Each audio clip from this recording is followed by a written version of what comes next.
रूप पाहता लोचनी सुख झाले ओ साजनी, सुख झाले ओ साजनी, सुख झाले ओ साजनी. रूप पाहता लोचनी सुख झाले ओ साजनी, झाले ओ साजनी, सुख झाले ओ साजनी. तो हा विठ्ठल बरवा, तो हा माधव बरवा, तो हा माधव बरवा, तो हा माधव बरवा. तो हा विठ्ठल बरवा, तो हा माधव बरवा, तो हा माधव बरवा, तो हा माधव बरवा. बहुता सुकृताची जोडी म्हणून विठ्ठली आवडी, म्हणून विठ्ठली आवडी, म्हणून विठ्ठली आवडी. बहुत सुकृताची जोडी म्हणून विठ्ठली आवडी, म्हणून विठ्ठली आवडी, म्हणून विठ्ठली आवडी. तो हा विठ्ठल बरवा. आरूप पाहता लोचनी, रूप पाहता लोचनी, रूप पाहता लोचनी. रूप पाहता लोचनी, रूप पाहता लोचनी. रूप पाहता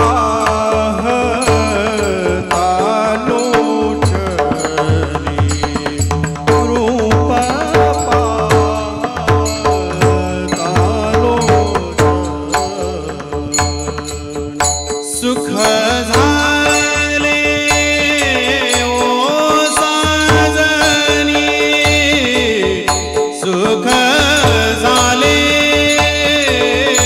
ओ साजनी. तो हा विठ्ठल बरवा, तो हा विठ्ठल बरवा. सुख झाले ओ साजनी, सुख झाले ओ साजनी. तो हा विठ्ठल बरवा, तो हा विठ्ठल बरवा. तो हा माधव बरवा, तो हा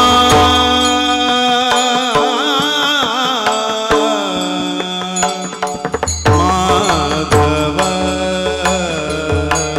बरवा, तो हा माधव बरवा, तो हा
पादालोचनी सुख झाले ओ साजनी, तो हा विठ्ठल बरवा, तो हा माधव बरवा.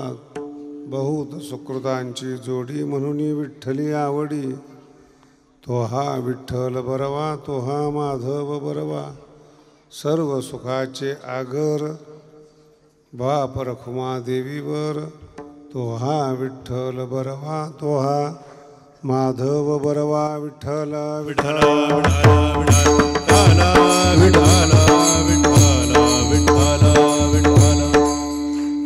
आज कीर्तनाला सगळं स्त्रियाच पुढं बसल्या. म्हटलं सगळे कीर्तन आपण पुरुषाकरता करतो, एखादं कीर्तन बाईवर असलं पाहिजे. स्त्रियांच्या ज्या काही भावना आहेत ते माऊलीने कशा अभिव्यक्त केलेल्या आहेत, तसं एखादा प्रसंग. आणि बाळापूरचं भाग घेत सगळ्या बायाच पुढे आहेत. विठ्ठल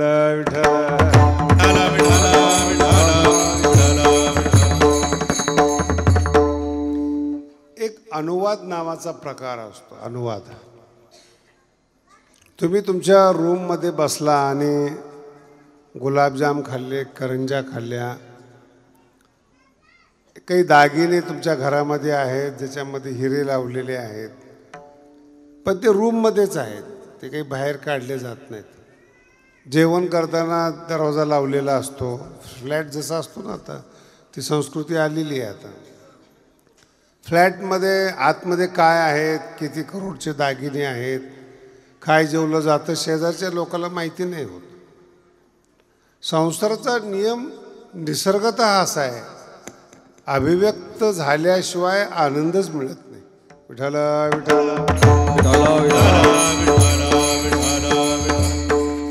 अभिव्यक्त झाल्याशिवाय आनंदच मिळत नाही. कोणताही माणूस असो, निसर्गतः आहे ते, काही वेगळा भाग नाही आहे.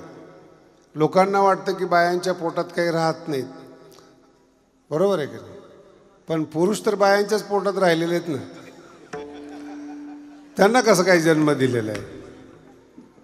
याचा अर्थ असा आहे की त्या लवकर प्रगट करतात. आणि पुरुषसुद्धा प्रगट करतात, ते मित्रामध्ये गपचीप पद्धतीने प्रगट करतात. आज तिकडं मी पिऊन आलो, तिकडं खाऊन आलो, बायांना नाही सांगत ते. आणि जर नाही सांगितलं तर ती मजाच येत नाही. पहा, हल्लीच्या कॉलेजच्या प्रकरण तर असे आहेत, नुसतं एखादा पोरगा बोलला किंवा पोरगी बोलली की इकडे येऊन सांगणार आमचं जुळलं म्हणून. याला अनुवाद म्हणतात. अनुवाद म्हणजे काय?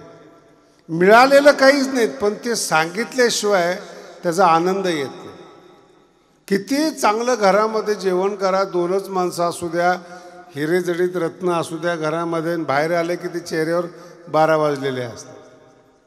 मग लग्नामध्ये जे प्रदर्शन केलं जातं त्याचं मूळ हेतू आहे की आम्ही किती श्रीमंत आहोत हे लग्नामध्ये दाखवलं जातं. म्हणून जुन्या काळामध्ये 2-4 हजार वर्षापासून जो डाका पाडला जातो ना, तो ते लग्नाच्या दिवशीच पडतो. कारण की जे काही जमिनीने पुरलेलं असतं, लपवलेलं असतं, इकडं तिकडं हे केलेलं असतं. कारण की त्या काळात काही बँक लॉकर नव्हते, म्हणून सूत्र पण त्या काळातले असे, धना आणि भूमो असं कुठंतरी खोदलेलं असायचं आणि त्याच्यात पैसे असायचे, सोनं असायचं. अजूनही हांडेचे हांडे सापडतात. एक तो चोर असा भेटला भगवानगडावर मला, म्हणे महाराज मी अशा ठिकाणी ठेवलं आहे की जे हयातीत कोणाला सापडणार नाही.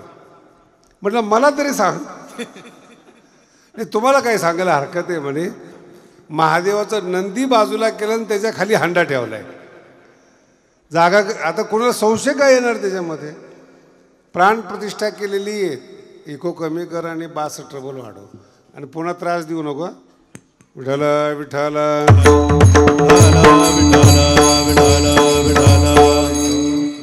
आता आपली संकल्पना आहे की मूर्तीची प्राणप्रतिष्ठा झालेली, त्या मूर्तीला कोणी हात लावत नाही. डाकूचं डोकं बघा तुम्ही, मग नंदीलाच बाजूला करून त्याच्या खाली खड्डा करून त्याच्या खाली ठेवलं आणि त्याच्यावर नंदी ठेवला. आता लोक कशाला म्हणतील नंदीच्या खाली हांडा आहे म्हणून? चोराचं डोकं येतं. असं बरेचसे ठिकाणं असतात की लोकांना वाटतं की आपण, ते लोक श्रद्धावान नसतात. डाकू असू द्या, नाही कळालं अजून, जुने जे डाकू होते ना आता ते राजकारणी म्हणून पुढे आलेले ते जुने जे होते ते घोड्यावर यायचे ना. आता जास्त बोललं तर पुन्हा केस नको व्हायला. कपडे बदलले, त्यांचा पेहराव बदलला. माणसाला लुटणं काय, देशाला लुटणं काय, अवैध संपत्ती जमा करणं हा सगळा प्रकार डाकूमध्ये येतो, शोषणमध्ये येतो. शोषण केवळ धनाचंच असतं असं नाही, मनाचं पण असतं. काही काही माणसं असेत कितीही करा प्रसन्नच होत नाही. काहीही करा तुम्ही प्रसन्न होत नाहीत, काही ना काहीतरी कमी काढणार. त्यांची संगतच नको, थोबाडच पाहायला नको.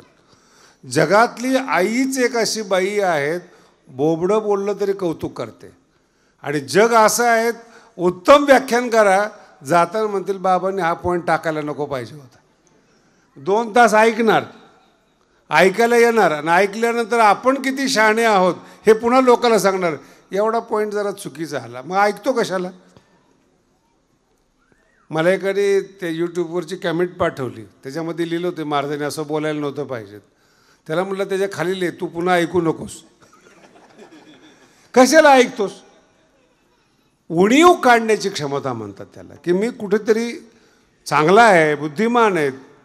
आणि म्हणून तुम्ही अजूनही कल्पना करा आपली परंपरा कशी, कशा पद्धतीने आपली परंपरा चालते. लग्नाच्या दिवशीच सगळे दागिने बाहेर काढतात आणि डाकू त्या दिवशीच येतात. म्हणून त्या काळामध्ये अशी प्रथा आहे बघा. भारतीय संस्कृती कशी आहे. लोक अंधश्रद्धाळू समजतात, हा भाग सोडून द्या, कारण ते आंधळे त्यांना दिसणार तरी काय. मग लग्नाच्या दिवशी जो नवरदेव असतो तो घोड्यावर बसून येतो. आजही येतो, तो भाग सोडून द्या. आज त्याला आणतात घोड्यावर बसून. पण त्या काळामध्ये कमरेला खंजीर असायचं, तलवार असायची, टोप असायचा डोक्यावर, फेटा, आणि पोझिशनमध्ये असायचं, आणि नवरी सजलेली असायची. जर डाका पडायचा अंदाज आला तर ह्या नवऱ्याने नवरीची इज्जत आणि तिला पळवून नेऊन नाही, तिचे दागिने नेऊन नये म्हणून किमान नवऱ्याला रेडी पोझिशनमध्ये ठेवणं म्हणजे घोड्यावर बसवणे. मग त्याच्या कमरेला ते लावलेले तलवार वगैरे, आणि त्यांनी त्या मंडपात आल्याबरोबर त्यांनी मुलीला बसवायचं डाका पडल्याबरोबर, आणि घोड्यावर घेऊन निघून जायचं. त्या काळात तेच तेवढंच एक साधन होतं घोड्याचं. आता हे गाढवा असे का करतात मला नाही माहिती, पण त्या काळातली ती संस्कृती आहे की मुलीचा बचाव झाला पाहिजे, मुलीची इज्जत वाचवली पाहिजे, मुलीला डाकुनी पळवून नेऊ नये. म्हणून रेडीमेड घोड्यावर बसलेला जो नवरदेव असायचा, जसं वातावरण दिसलं की त्याला बसवायचे, तो घेऊन जा, आम्ही आमचं पाहत मागच्या मागं काही पाहू, पण मुलीची इज्जत वाचली पाहिजे. ती परंपरा झाली. दिंडीमध्ये सुद्धा तसंच आहे. आपली जी परंपरा आहे ना, आपण भजन करत करत करत जातो पंढरपूरला. त्या काळात दुसरं साधनच नव्हतं. मग का जातो, आपल्याकडे पताका असते, टाळ असतात, वाजत वाजत जातो. त्या काळात जंगल होते. पूर्वी जर एखाद्या माणसाने संकल्प केला काशीला जायचा, तर लोक 10व्याला जसं रडायचे, मैतीला जसं रडायचे, तसं तो माणूस गावातून जाताना काशीला जाताना रडायचे. का की तो काशीला गेल्यानंतर पुन्हा येणार नाही. खरं आहे ना, किती राज्य ओलांडायचे, किती किलोमीटर पायी पायी त्याला लांब जायचे. भाषा वेगळी, जंगलामध्ये जेवण मिळतं का नाही, पशुपासून वाचतो का नाही, परत येतो का नाही. म्हणून आपल्या मराठीमध्ये ती म्हण केली, काशी केली म्हणून. काशी केली शब्दाचा अर्थ संपला की आता तो जिवंत राहिलेला नाही, अशी प्रथा आहे ती आपल्या काळामध्ये. भारतीय संस्कृतीशी रिलेटेड काही संस्कृती आहेत. मग जेव्हा वाजत गाजत दिंडी जाते पंढरपूरला, त्याचे 2-3 फायदे होतात. ही डाकूसुद्धा डोंगराने बसलेले असतात. मग त्या लांबून वराड आला असं वाटू नये म्हणून त्या पताका असतात. आणि वाजत गाजत जात असताना जे आसपास श्वापदं पडलेले आहेत, विंचू साप काही रस्त्याने पडलेले आहेत, आवाज आला की ते निघून जातात, रस्ता मोकळा करतात. म्हणून ते भजन करत करत करत भेने पळती यमकिंकर म्हणजे वरचे यमकिंकर नाहीत. हे साप विंचू श्वापद हे यमकिंकर आहेत. विठ्ठला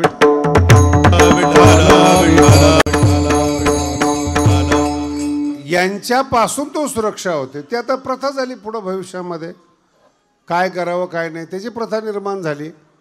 म्हणून आपल्यामध्ये काय भारतीय संस्कृतीमध्ये आपल्या संस्कृतीप्रमाणे प्रथा आहे. कशा करता आपण दिंडी करतो, कशा करता नवरदेव लग्नात बसवतो, हे सगळी प्रथा आहे. आणि हे सगळं करत असताना जे काही आपण आयुष्यात कमवलेलं असतं त्याचं प्रगट करण्याचा टाईम असतो. आणि जर तुम्ही प्रगट केलं नाही तर तुम्हाला आनंदच येत नाही. काही काही बायांच्या घरामध्ये 300-300 साड्या आहेत बरं. मी कमी बोलत असेल पण किमान असं गृहीत धरा 2-4 कपाटं भरलेलेच आहेत, तरी पण त्यांना असं वाटतं एक साडी डबल नाही वापरायची.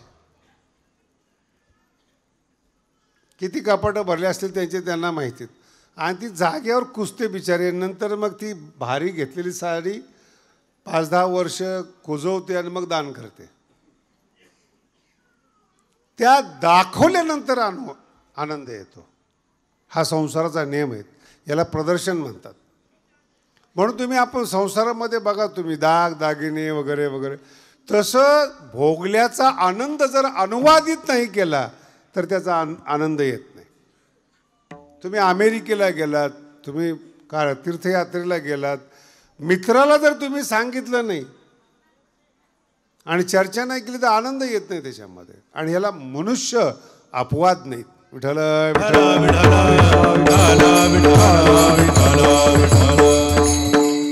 सगळ्यात महत्त्वाचा प्रश्न, मनातलं सगळं सांगावंसं वाटतं प्रत्येकाला, पण विश्वासू मित्र भेटला पाहिजे. संसारातली अडचण विश्वासू मैत्रीण भेटली पाहिजे. लपून ठेवावंसं काही वाटत नाही, प्रगट करावंसं वाटतं. म्हणून ज्यावेळेस गीता सांगितली तिथे हा शब्द वापरलेला आहे, ए हृदयीचे ते हृदयी घातले. अर्जुनाचे तुझ्यापासून आजपर्यंत लपवून ठेवलं होतं मी, पण तू माझा विश्वासू मित्र आहेत, आवडता मित्र आहेत. आता काही लपवून ठेवावं असं वाटत नाही, काढावं असं वाटतं. विश्वास संपादन करायला 50 वर्ष लागले अर्जुनाला. ज्यावेळेस गीता ऐकायला बसला त्यावेळेस 80 वर्ष वय होतं. आणि सांगणाऱ्याचं कोण बोलतं रे? विठ्ठल विठ्ठल.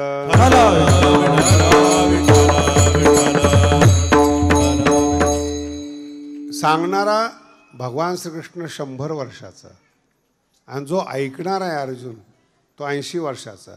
इतकं विश्वासाचं नातं आहे. आणि मग जे काही जीवनातले सुखदुःख आहेत ते असं अनुवाद हलकं वाटतं माणसाला. खूप दुःख झालेलं आहे तर बोलल्याने हलकं होतं, तसं सुख वाढतं बोलल्याने. पण नाही, आता तुम्ही सगळ्या बाया आहेत, सगळे ऐकणारे आहेत, तुम्हाला माहिती आहे का काही चांगली गोष्ट आहेत ना जवळच्या नातेवाईकाला सांगत नाहीत तुम्ही. लग्न जुळलं तरी सांगत नाहीत, पक्क होऊ द्या म्हणतात. फ्लॅट विकत घेतला, जमीन विकायला काढली, नाही सांगत. जवळच्या माणसावर विश्वास नाही. आणि एकदम जर जवळचा असेल ना हळूच कानात जाऊन सांगणार त्याला, आज असं असं झालंय बरं का, आमच्या नवऱ्यांनी एवढा घपला केलाय, एवढं कमवून आणलेत. ते राहवतच नाहीत, आतला आनंद राहवत नाही. त्याला फक्त विश्वास लागतो. आणि मानवी जीवनात जर सगळ्यात कमतरता असेल ना जगण्यामध्ये, विश्वास नाही. मुलाचा आईवर विश्वास नाही, आईचा मुलावर विश्वास नाही, बापाचा नाही. जर इतक्या रक्तातल्या नात्यामध्ये विश्वास नाही तर भावकीवर काय विश्वास ठेवणार, परकीयांवर काय विश्वास ठेवणार. म्हणून जग आज जे अशांत आहेत त्याचं मूळ कारण विश्वास. मूळ कारण विश्वास नसणे, मूळ कारण. कुठेही जा, अहो तुम्हाला कल्पना नाही अजून, जेव्हा बाहेर जातात माणसं ना तर त्या तिजोऱ्या आहेत,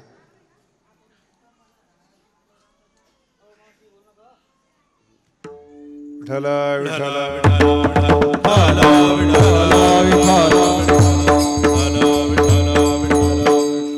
फार पडद्यामागचे येते. विठ्ठल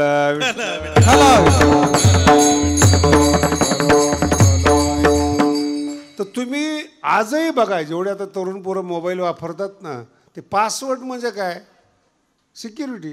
सिक्युरिटी म्हणजे काय? विश्वास नाही, दुसरं काय. वेबसाईट आहेत, बँकेची वेबसाईट आहेत, बँकेच्या साईट, काय विश्वास. म्हणून सगळ्यात जास्त भर आता सिक्युरिटीवर आहे. एक ज्ञानेश्वरी ऐकणारे एक माणूस होता, सिक्युरिटीची कंपनी त्याची. सिक्युरिटी. मी त्याला विचारलं नेमकं काय करतो? काय नाही, ज्यांनी बँक उघडली, ज्यांनी हे केलं त्याला मी सिक्युरिटी देतो.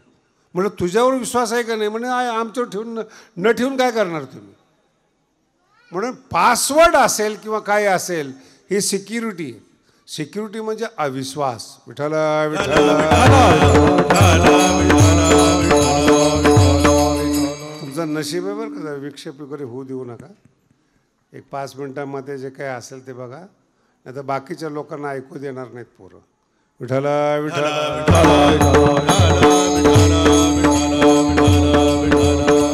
आणि एकदा विषय माझ्या हातून गेला ना तर मला सुद्धा माझ्यावर विश्वास ठेवत नाही विषय. म्हणून एकदम शांतपणाने जर ऐकलं तर तुम्हाला चांगलं कीर्तन ऐकायला मिळेल. फक्त बोलू नका, कारण की फ्रेश कीर्तन आहेत. तुमच्या चेहऱ्याकडे पाहून ते बाहेर निघतात. घेऊन जा ना बाई, एवढे लहान पोरं घेऊन कीर्तनाला येते म्हणजे.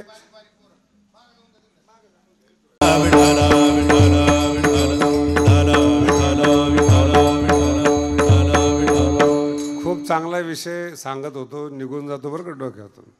ठीक आहे, जेवढा लक्षात येईल, तुमचं नशीब जेवढं आहेत, जेवढी वर्गणी तेवढा विषय.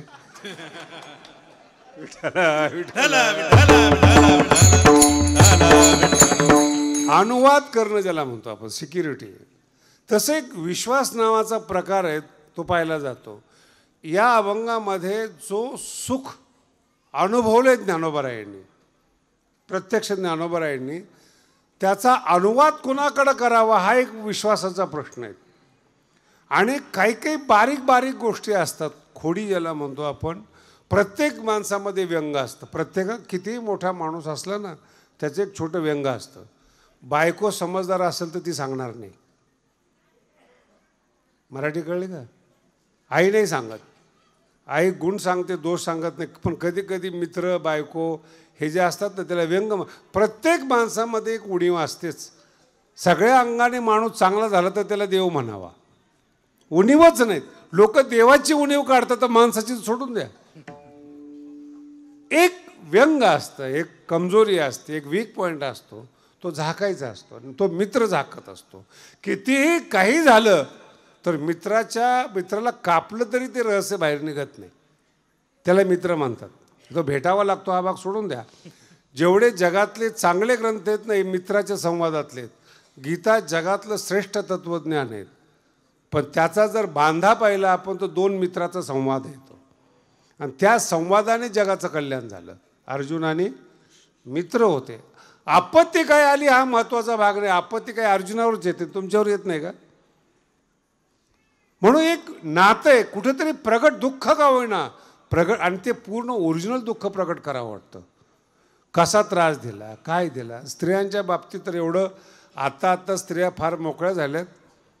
20 वर्षापासून सासू घाबरायला लागली. आता जुन्या काळामध्ये स्त्रियांची हिंमतच नव्हती. त्याचं नावच आहे सासूरवास. सासूरवासचा अर्थ बायांना खूप चांगला समजून सांगतो बरं का. पूर्वी मुलीचे लग्न होत होते, आता बायांचे लग्न होतात. 8 वर्षात भवेत कन्या. 8 वर्षाच्या मुलीच्या दरम्यान तिला कन्या म्हणतात.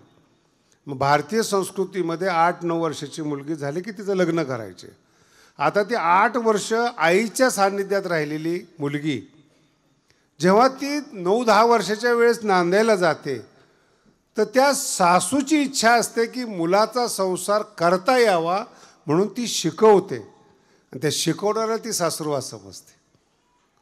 लक्षात येतं का? आपल्या मुलाची बायको ही चांगली असावी, स्वयंपाक करता यावा, काटकसर करता यावी, मुलाचा संसार करता यावा. कोणत्या आईला वाटत नाही बरं? जी आज सासू झाली, सून आहे, तिला पण वाटतं ना आपल्या मुलाचा संसार चांगला व्हावा. पण समजण्यामध्ये फरक पडतो, कारण की तिचं बालवय असतं. 9-10 वर्षाची असते, तिला तीच कळत नाही मी कोण आहे. तर संसार म्हणजे काय कधी कळणार. आणि त्या काळामध्ये पहाटे उठून पाणी भरणं, गिरण्या नव्हत्या. आता किती बाया भाग्यवान. बरं येताना कामावून येताना नवरा दळून आणतो, किती भाग्यवान आहेत. पूर्वी गिरण्या नव्हत्या, घरी दळावं लागायचं, सासूबरोबर हात करावं लागायचा, गावरान खायला मिळायचं, शेती करावं लागायची. घर आणि दार याला संसार म्हणतात. घर बाईनी सांभाळायचं असतं, दार पुरुषांनी सांभाळायचं असतं. दाराच्या बाहेर जेवढ्या गोष्टी असतात त्या कोणाच्या असतात. आणि आत्ताच्या काही स्त्रिया मला भेटल्या नवीन नवीन मुंबईमध्ये. महाराज ही जरा जुना काळ गेला आहे, आम्ही स्वतंत्र आहोत. म्हटलं चुकीची कल्पना आहेत. जे हत्याकांड आणि बलात्कार घडतात ना, ते केवळ तुम्ही स्वतःला अतिसुशिक्षित समजतात म्हणून होतात. तेव्हा पुरुषाची चूक नाही का, ती चुकलेलेच आहेत. माझा मुद्दा समजून घ्या. त्यांचं निसर्गतः तसं बनवलेलं आहेत. जर तुम्हाला वाटत असेल ते चांगले वागावेत, तर माझ्या माहितीप्रमाणे सांगतो, खूप चांगले पुरुष संसाराच्या कामाचे नसतात, ते तुकोबाराय होतात. कळते. खूप चांगले पुरुष संसाराच्या. मुंबईला प्रवचनं चालायची माझी घाटकोपरला, 87-88ची गोष्ट आहे. थोड्या बाया जास्त असायच्या. तर मी बाईला विचारलं की तुम्ही एवढ्या प्रमाणामध्ये येतात, नवरे काय येत नाहीत. ते म्हणे त्यांनी जर तुमचं ऐकलं ना आमच्या हातातून गेले तर. म्हणजे चांगलं ज्ञान पुरुषांनी ऐकू नये इथपर्यंत करावं लागतं बरं का. संसार कोण करणार संसार. म्हणून दाराचा व्यवहार जो असतो तो पुरुषांनी करायचा असतो. आणि स्त्री एकदा दाराच्या बाहेर गेली ती सुरक्षित नसते. तिच्या जपण्यासाठी भारतीय संस्कृती येते. ती सुरक्षित राहावी म्हणून ऋषीमुनींनी विचार केला आहे. घरात काही कमी कामं असतात का महाराज. मी माझ्या 2-3 डॉक्टर लोकांना सांगितले की तुम्ही डॉक्टरीन बायको करू नका, नाही तर दोघंही मिळून ढाब्यावर जाणार. जेवण कोण करणार घरामध्ये. दोघंही तुम्ही प्रॅक्टिस करताय, दोघंही हॉस्पिटल करतायत, पैसा येतो, अन्न येत नाही घरात. आणि स्त्रीनी बनवलेलं, नवऱ्यासाठी बनवलेलं अन्न स्वयंपाक आणि पुरुषासाठी बनवलेला, मुलासाठी बनवलेला स्वयंपाक, त्यातलं प्रेम वेगळं असतं. हॉटेलं इतकी मोठी मोठी उरले, तुम्ही जेवढे बसलेले पुरुष मंडळी आहेत वर्षभर खाऊ शकतात का हॉटेलमधलं, किती 5 स्टार मोठं असू द्या. घरचा स्वयंपाकात प्रेम आहे, आस्था आहे, टेक्निकली बनवलेले आहेत की हे चांगलं लागावं म्हणून. आणि तिकडचं काय किती तेल टाकलेलं आहे, कसा तेल टाकलेलं आहे, काय काही संबंध नाही त्याचा. विठाला विठाला हा महत्वाचा भाग आहे. आणि मग विश्वास ठेवता येत नाही अशी जेव्हा घटना घडते, तेव्हा भगवान श्री ज्ञानोबाराय आपल्या बुद्धीला, ते स्वतः स्त्री होतात बरं का ज्ञानोबाराय, या अभंगाची विशेषता आहेत. खरं म्हणजे ते पुरुष आहेत पण त्यांना माऊली म्हणतात. ज्ञानोबाराय एकमेव संत असे की त्यांना काय म्हणतात, माऊली म्हणतात. आणि तो माऊली शब्द इतका कठीण झाला आहे, आता तुम्हाला काय सांगू. जे जे लोक संताची नावं ठेवतात ना, तुकाराम महाराजांचं नाव ठेवतात, एकनाथ महाराजांचं, माऊलीचं नाव ठेवतात, खूप कठीण आहे.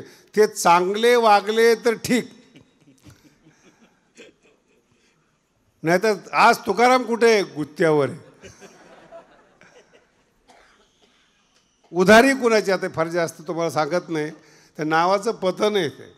पण माऊली म्हणजे काय, महाराष्ट्रातल्या साधकांना, संतांना जन्म देणारी आहे आध्यात्मिक, म्हणून ती माऊली आहेत. आणि तिने भावना ओळखलेलीत म्हणून ती आपल्या बुद्धीला मैत्रीण करते. आणि सांगत असताना खूप सुंदर सांगते. पहिल्या चरणात रूप पाहता लोचनी, रूप पाहता लोचनी, पाहता लोचनी, रूप पाहता लोचनी, सुख झाले व साजणी, सुख झाले व साजणी, साजणी तो हा विठ्ठल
अभंग लक्षात आला असेल सगळ्यांच्या, खूप गोडा अभंग आहेत.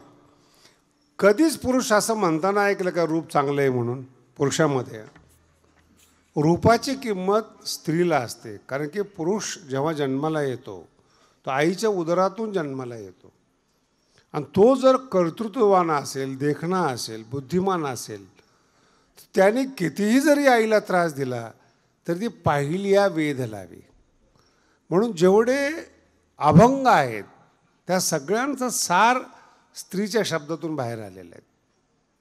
कृष्णाला पाहत असताना तुम्ही काय पाहता? रामाला पाहत असताना काय पाहता? जेवढे संस्कृतमधले शास्त्र आहेत ना, फक्त रूपाचं वर्णन करणार आहेत. रूपाचं वर्णन. भगवान रामचंद्र प्रभू कसे होते, दिसायला कसे होते. तुम्ही आता अनेक भजनं वगैरे ऐकले, तुम्ही तुमच्या मनामध्ये त्यांचे सगळं आठवून घ्या. कृष्णाचं वर्णन करत असताना काय वर्णन केलेलं आहे? ज्ञानोबारांचं वर्णन करत असताना उगवला खांब कर्दळीचा गाभा. किती देखणे होते ज्ञानेश्वर महाराज, त्यांचं वर्णन आलेलं आहे. वैदिक घराण्यामध्ये आणि राजघराण्यामध्ये माऊलीचा जन्म आहे. बरं, माऊलींचे पंजोबा जे होते ते फार मोठे योद्धे होते आणि आपेगावचे राहणार होते. त्यावेळेस देवगिरी राजधानी होती आणि मी संभाजीनगरला कीर्तन करतोय. तुम्हाला लवकर समजेल की ते अंतर किती आहेत. देवगिरीचं राजकारणामध्ये पंजोबा होते आणि ते युद्धात मारले गेले, बीडच्या युद्धामध्ये. म्हणून त्यांच्या आजोबांनी ठरवलं की इथून पुढं आपल्याला राजकारण करायचं नाहीत, मरायचं नाहीत. म्हणून आपल्या मुलाला शिकवलं, विठ्ठलपंतांना शिकवलं आणि अजून पुढं शिकावं आणि मोठा व्हावा म्हणून ते काशीला निघाले होते. अशांच्या घरात ज्ञानोबारांचा जन्म आहे. विठ्ठला विठ्ठला. आणि जेव्हा हे कीर्तनकार सांगतात ना, असं झालं नाही, तसं झालं नाही, मला फार वाईट वाटतं बरं का. प्रत्येकाच्या जीवनामध्ये दुःखाचा फेज येतो, नाही असं नाही. 2-4 दिवस दुःखाचे असतात. याचा अर्थ त्या माणसाने जीवनात आनंदच घेतला नाही असा असतो का? तुम्ही माझ्या समोर बसलेले आहेत, 1-2 वर्ष तुमचे दुःखात गेले असतील ना, शिकत असताना गेले असतील. काहींचा बाप खराब आहेत, मार खाण्यात दिवस गेले असतील. काहींची सासू खराब आहेत. पण तो एक फेज म्हणतो आम्ही त्याला, एक जीवनाचा क्रम आहे तो. आणि तो पार पडल्यानंतर जो सूर्योदय होतो सुखाचा, तो फार छान असतो. आणि जे जे माणसं दुःखातून गेलेत तेच या जगातले कर्तृत्ववान आहेत, सुखातले माणसं नाही आहेत. पूर्ण जगामध्ये बघा तुम्ही, श्रीमंत माणसाच्या मुलाने क्रांतीच केली नाही. हे सकारात्मक बोलतोय. श्रीमंत माणसाच्या घाबरतात ते. तुम्ही दम देऊन बघा, संध्याकाळी तुमच्या घरात पिशव्या येतात नोटाच्या. कशाला पंगा घ्यायचा आपण? आणि असं जर म्हणलं असतं तर राष्ट्राची रक्षा होते का? म्हणून श्रीमंत माणसं आतून घाबरलेले असतात. आपली संपत्ती आहेत, आपल्याकडे काय आहेत, आपल्याला भांडणं नको. बुद्धिमान माणसं भांडणं नाही करत कधी. भांडणं भीमासारखी माणसं नाही लक्षात येतं. कारण की भांडणं करत असताना फार मेंदू वापरावा लागत नाही. दणका दिल्यानंतर मग विचार वकील करेल, पण दणका द्यायची ताकद तुमच्यामध्ये पाहिजे. मग बुद्धिमान लोकात क्रांती होत नाही. क्रांतीसाठी आडमुठ माणसं लागतात, जंगली माणसं लागतात, ताकदवर माणसं लागतात. त्याच्यापेक्षा पुढं बोलतो, ध्येयानं वेडी झालेली माणसं लागतात. विठ्ठला विठ्ठला. अजून एक त्यात विषय जोडून सांगतो तुम्हाला. 1000 वर्ष मुस्लिमांचं राज्य होतं भारतावर, क्रांती झाली नाही. लक्षात आलं? क्रांती मोगलाई हरकत नाही. इंग्रज आले, माणसं शिकले, तयार झाले आणि मग 150 वर्षसुद्धा पारतंत्र्यात देश होता.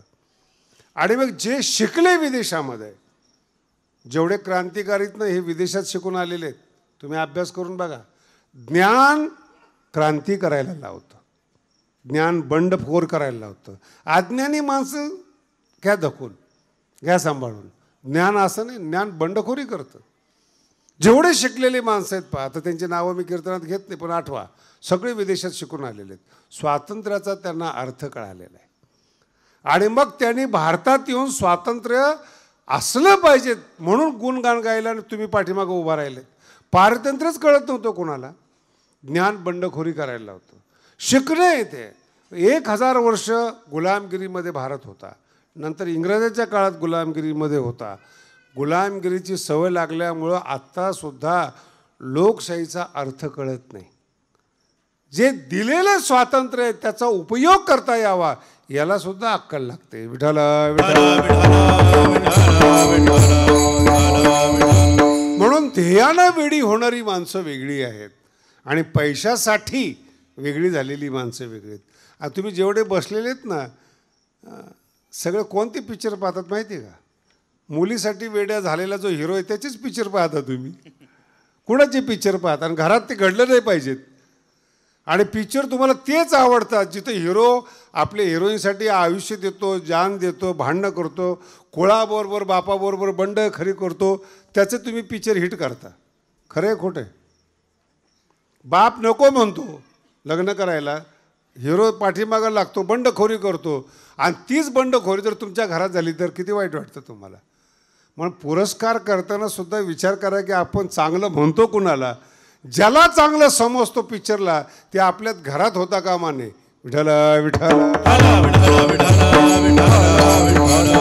कळत नाही आपल्याला या गोष्टी. म्हणून संत संग देई सदा.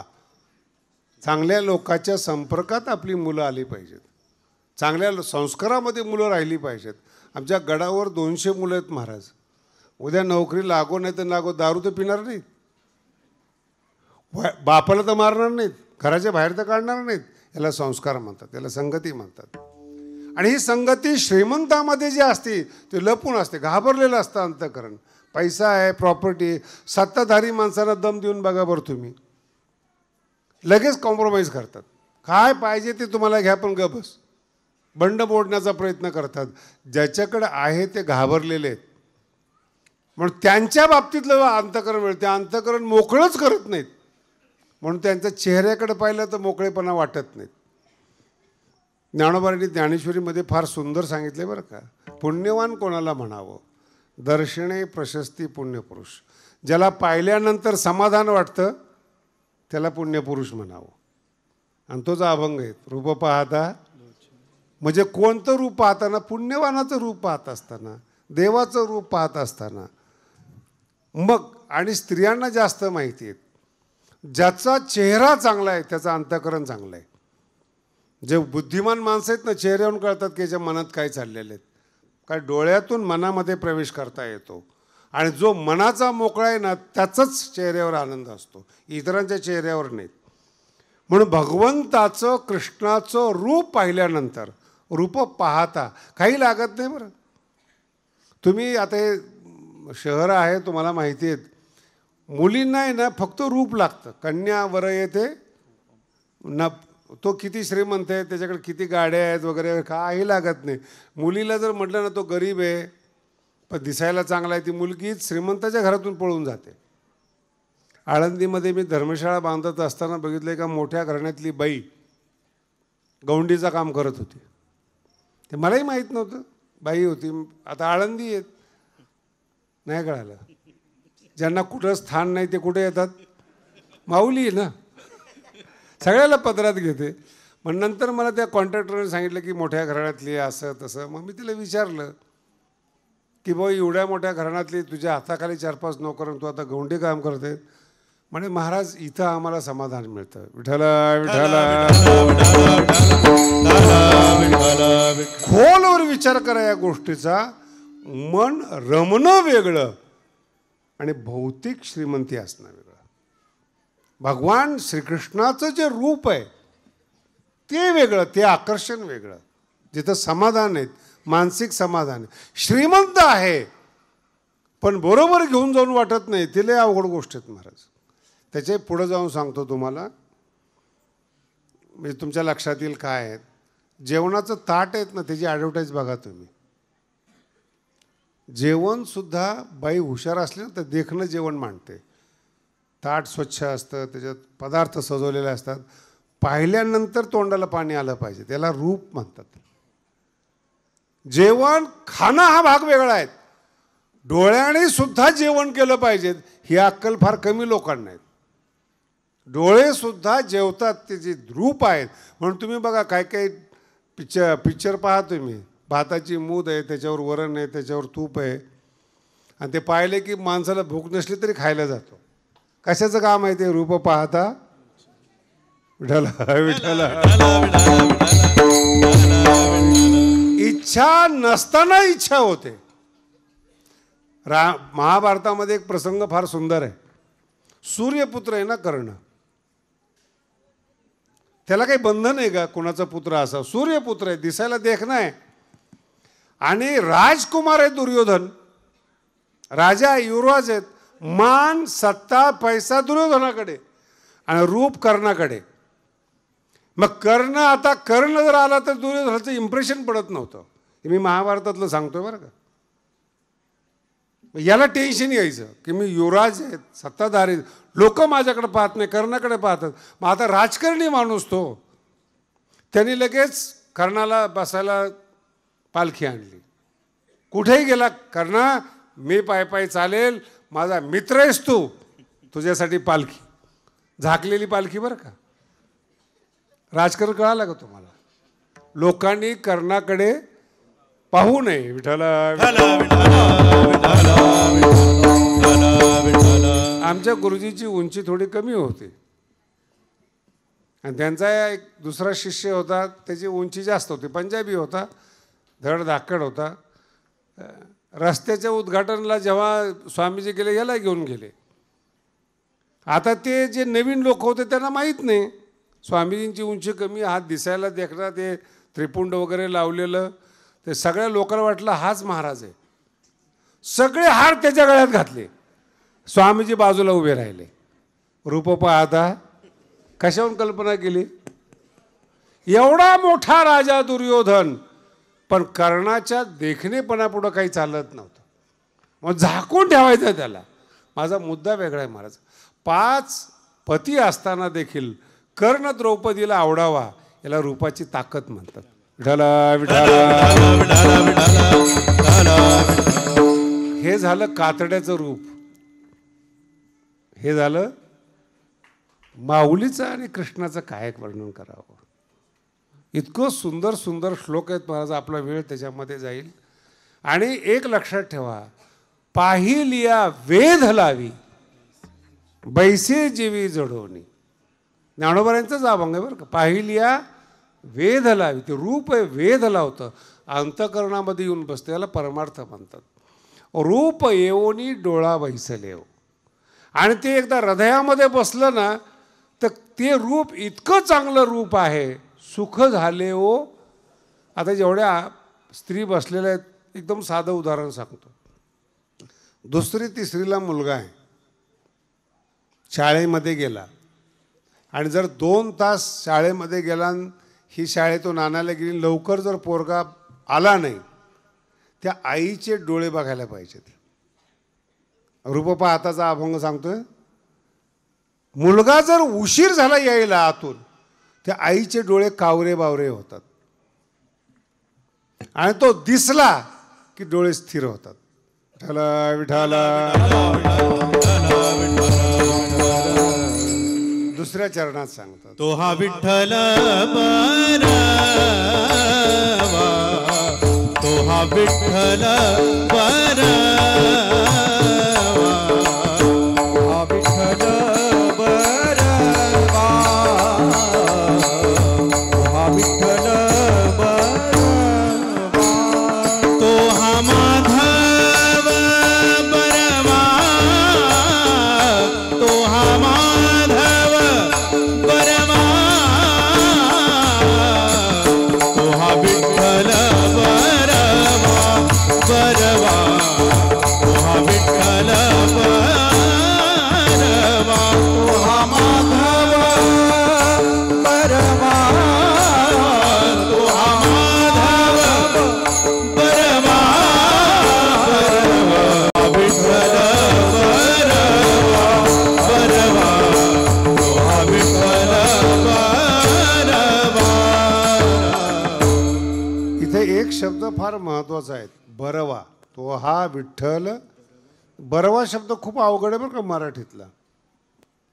तुम्ही चांगला शब्द वापरता, सुंदर शब्द वापरता. बरवा शब्द साहित्यिक वापरतात. ज्याच्यामध्ये दुःखच नाही त्याचं नाव आहे बरवा. बरवा ओ हरी दुःखच नाही त्याला बरवा म्हणतात. विठ्ठलामध्ये दुःख नाही. माधव विठ्ठल एकच नाव, आई दोन्ही नावाने बोलत असते. त्याला बरवा म्हणतात ज्याच्यामध्ये दुःखच नाही, काही केलं तरी दुःख नाही, तो बरवा. फक्त पाहिलं पोराला की डोळे शांत होतात. तो देत नाही काही. मराठी समजून घ्या, मुलगा काही देत नाही, पण दिसला की अंतःकरणाला गारवा लागतो, त्याला म्हणतात बरवा. भगवंताला पाहिलं ना की ज्याचं हृदय प्रेमाने ओथंबलेलं आहे ते शांत होतं. कुठल्याही संतांनी काहीही आजपर्यंत मागितलेलं नाही. संत इतके श्रीमंत आहेत महाराज, काय सांगायचं तुम्हाला, एक एक वर्णन करावं. अनुभवामृतामध्ये भगवान श्री ज्ञानोबरायांनी आपल्या ग्रंथाला श्रीमंत म्हटलेले आहेत. श्रीमंत अनुभवामृतामध्ये. माझा अनुभवामृत एवढा श्रीमंत आहे, गरीब लोकांनी येऊन अभ्यास करावा आणि त्यांनी श्रीमंत व्हावं, एवढी श्रीमंती अनुभवामृतामध्ये. त्याचे कर्ते आहेत ज्ञानोबराय. ग्रंथ एवढा देखणा आणि श्रीमंत आहेत, त्याचे कर्ते आहेत ते किती असतील मोठे.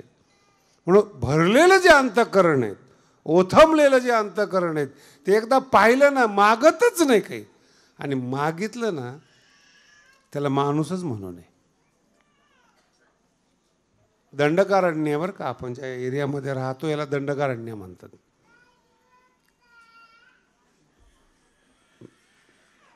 जाऊ दे ना एखादं, जाऊ दे, पाठवा. विठ्ठला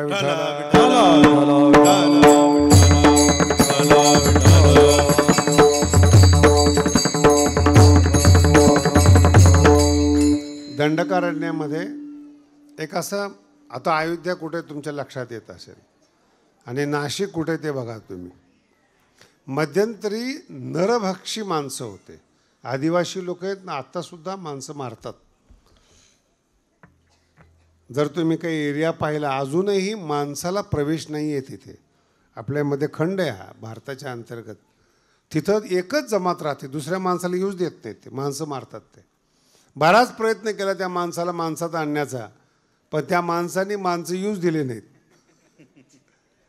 की तुम्ही नकोच. आता त्या एरियातून 3 जण चालले होते. भगवान श्रीरामचंद्र प्रभू, मध्यंतरी सीता आणि पाठीमागं लक्ष्मण. आता जाताना दिवसभर त्यांना पाणी मिळालं नाही. लोक यायचे, पायचे जायचे, पायचे यायचे जायचे. संध्याकाळी अत्री ऋषींच्या आश्रमात गेले ते. तेव्हा जाऊन त्यांना काही पाणी, जलपान, थोडंसं खायला मिळालं. आणि त्यांनी बोलता बोलता अत्री ऋषींना सांगितलं की महाराज, सकाळपासून आम्ही फिरतोय, जंगलातून येतोय, पण ना आम्हाला कोणी पाणी विचारलं, ना काही फळं विचारले, ना थांबासा म्हटले. लोक यायचे, बघायचे जायचे, बघायचे जायचे. अत्री ऋषी म्हटले, महाराज तुमच्या रूपाचा एवढा प्रभाव होता, ते तुम्ही जिवंत आले हे तुमचं नशीब आहे. कारण की जे येत होते ते नरभक्षी होते, आदिवासी होते. ते तुम्ही जेव्हा येत होते तुम्हाला पाहिलं की त्यांना असं वाटायचं की हे देखणा माणूस याला मारू नये, चांगला माणूस याला मारू नये, हे पाहून निघून जायचे. हेच उपकार आहेत. विठ्ठला आणि कधी कधी हे उपकार समजत नाहीत बरं का. आळंदीमध्ये धर्मशाळेचं उद्घाटन होतं. एक आमदार आले आणि मला विचारलं की धर्मशाळा बांधताना तुम्हाला काही त्रास झाला का. म्हटलं नाही. मग इथल्या आमदारांनी काही तुम्हाला मदत केली का. मराठी नीट समजून घ्या बरं का. इथल्या आमदारांनी तुम्हाला काही मदत केली का. म्हटलं नाही. पण असं कसं काय तुम्ही म्हणता त्रास झाला नाही तुम्हाला. म्हटलं नाही झाला त्रास. मग मदत केली नाही का तुम्हाला. म्हण नाही. ते म्हणे तुम्हाला त्रास न होणं हीच मदत आहे ना, तर ते कधीही काम अडवू शकले असते. नाही कळालं. एखादा नगरसेवक असेल तर काम अडत नाही. आणि जर वाटलं एखाद्याला की याचं काम अडवावं, कोणी काडी लावली हे सुद्धा कळत नाही, पुढं तुम्ही सॉल्व करायला त्याच्याकडे जा. असं तुम्ही आहेत का. मग आम्हाला न विचारता काम कसं काय सुरू केलं. शब्द लक्षात ठेवा. हा प्रभाव पुण्याचा आहे. तेजाचा प्रभाव आहे. बरवे पण तेव्हाच येतं जेव्हा तुमचं अंतकरण निष्पाप असतं. विठ्ठल विठ्ठल निष्पाप अंतकरण असतं. आणि माझ्या समोर तुम्ही एवढे लोक बसलेले आहात, तुम्हाला सुद्धा वाटत असेल चांगले माणसं जीवनात यावेत, बसावेत, भेटावेत, मित्र व्हावेत. पण एक सांगतो तुम्हाला, चांगली माणसं दिसत नाहीत हो. तुकोबाराचा अभंग फार सुंदर आहेत. कोण पुण्य यांचा होईन, कोण पुण्य शब्द, काय पुण्य घेऊन जन्माला यावं की हे संत भेटावेत. याचाच अनुवाद तिसऱ्या अभंगामध्ये आहे. बहुता सुकृताची जोडी, बहुता सुकृताची जोडी, बहुता सुकृताची जोडी, बहुता सुकृताची जोडी, म्हणून विठ्ठली आवडी, म्हणून विठ्ठली आवडी. तो हा विठ्ठल परवा, तो हा विठ्ठल परवा, विठ्ठली आवडी, म्हणून विठ्ठली आवडी. तो हा विठ्ठल परवा, तो हा विठ्ठल परवा. बहुत सुकृताची जोडी. बहुत सुकृत शब्दाचा अर्थ चांगलं कर्म. सुकृत जे करतो ते सु, चांगलं कर्म, कोणाला त्रास न देणं, आपल्या मर्यादेत वागणं, आपल्या विधीपूर्वक वागण्याला सुकृत म्हणतात. आणि थोडं सुकृत नाही लागत चांगल्या माणसाला. बहुत सुकृताची जोडी. चांगली माणसं जीवनात भेटावी याला खूप मोठं पुण्य लागतं. तुम्ही माझ्या समोर बसलेले आहात, नको असणाऱ्या माणसाच्या गदारोळात तुम्ही राहता. शेजारी त्रास देतात, बाहेरचे त्रास देतात. आणि आता भारताची तर परंपरा अशी विचित्र, कशाने त्रास होईल सांगता येत नाही महाराज. कितीही चांगला बघा, जातीवादाने त्रास होतो, धर्माने त्रास होतो, राजकारणाने त्रास होतो, रस्त्यावर जात असेल तर बंद होतो, कोण दगडं फेकल काही सांगता येणार, सुरक्षितच नाहीत. सगळा भारत राम भरोसे, काही सांगता येत नाहीत. म्हणून चांगलं गाव, चांगली लोक एकत्रित यावेत, याला खूप भाग्य लागतं महाराज. जगामध्ये काही पुस्तकं प्रसिद्ध, काही एरिया प्रसिद्ध आहेत. जपानमध्ये एक एरिया आहे, 100 वर्षाच्या खाली माणसंच मरत नाहीत. मग त्या पुस्तकातलं आणि त्या भागातलं रहस्य मी मागच्या वर्षी गेलो होतो, तिथं पाहिलं. माणसं आहे ना, अशी देव माणसं आहेत महाराज. विनम्रतेनं बोलणं, पाप मनामध्ये नसणं, 100 वर्ष निरोगी जीवन जगतात. आणि माणसं एकत्रित राहतात. न भावकी आहे, न प्रगती आहे, न विरोध आहे, काही नाहीत. आपण माणसं आहोत, आपल्याला 100 वर्ष जगायचे आहेत, याच्या अतिरिक्त दुसरं ध्येयच नाहीत. अशी माणसं मिळण्यासाठी बहुत सुकृताची जोडी. कळलं का? Bank balance. तुम्ही चांगलं कर्म करताय, लगेच खर्च करतायत. अन्नदान दिलं, पंगत दिली, लगेच नवस पूर्ण, ते संपलं पुण्य. जोडी शब्दाचा अर्थ आहे बँक बॅलन्स. पुण्य जमा करा, खर्च नका करू. छोट्या छोट्या गोष्टीमध्ये खर्च करू नका.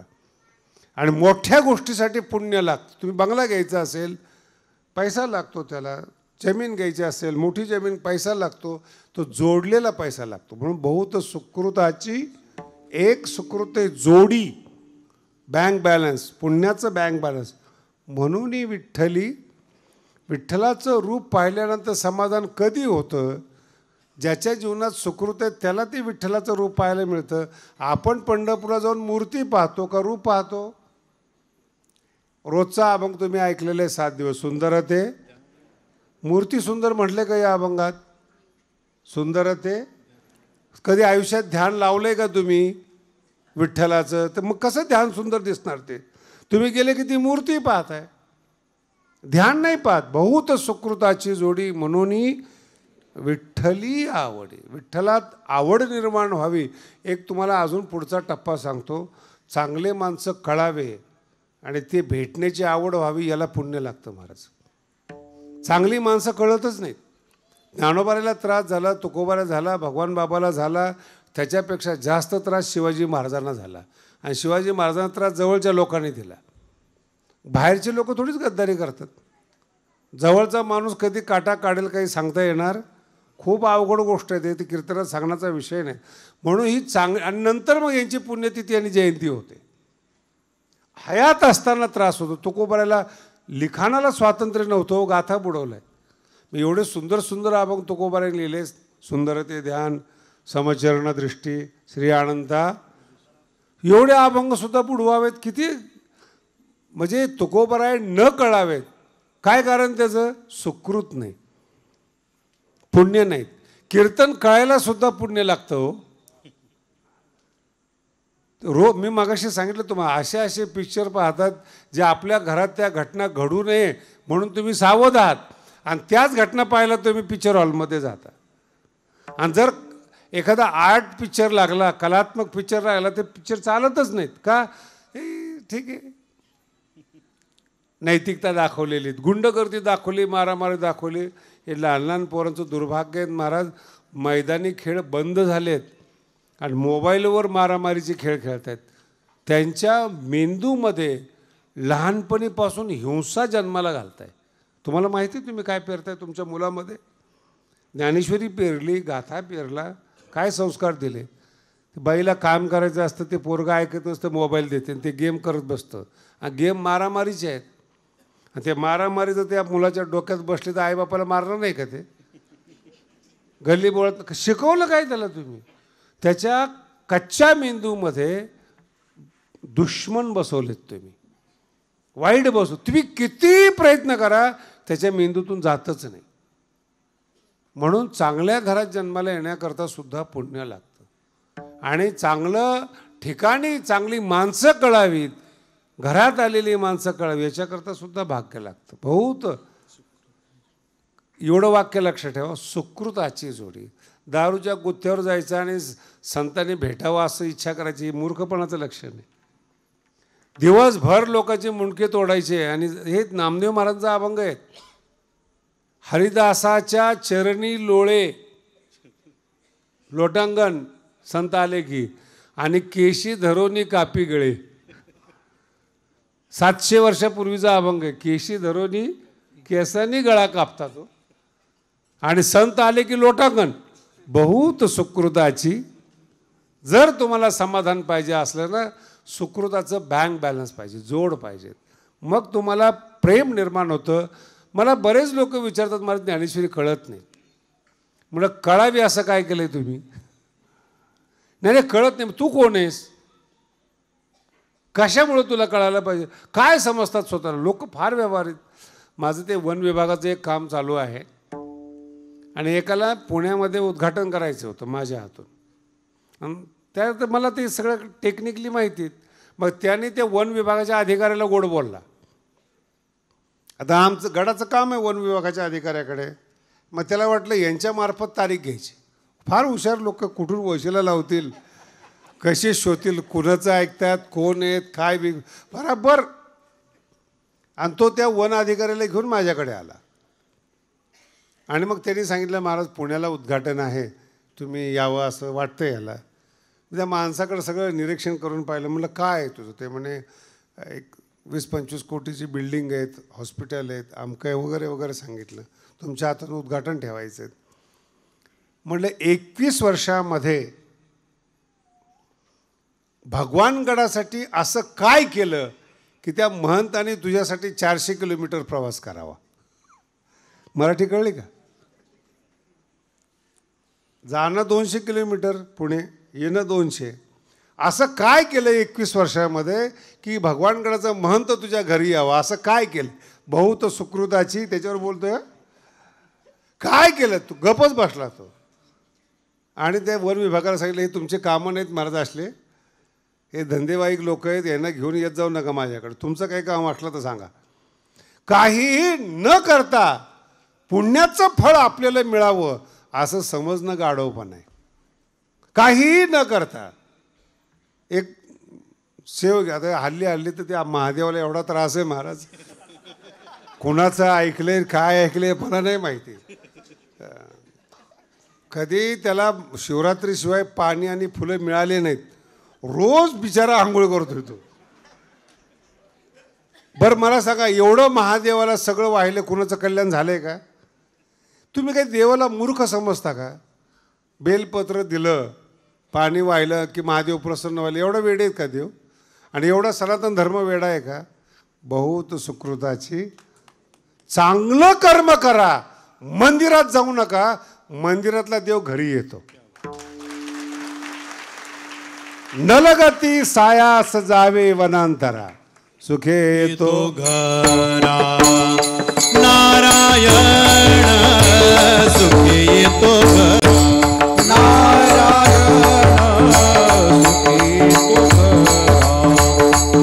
नारायण सुखी तुझा. हे तुकोबरायचं वाक्य आहे.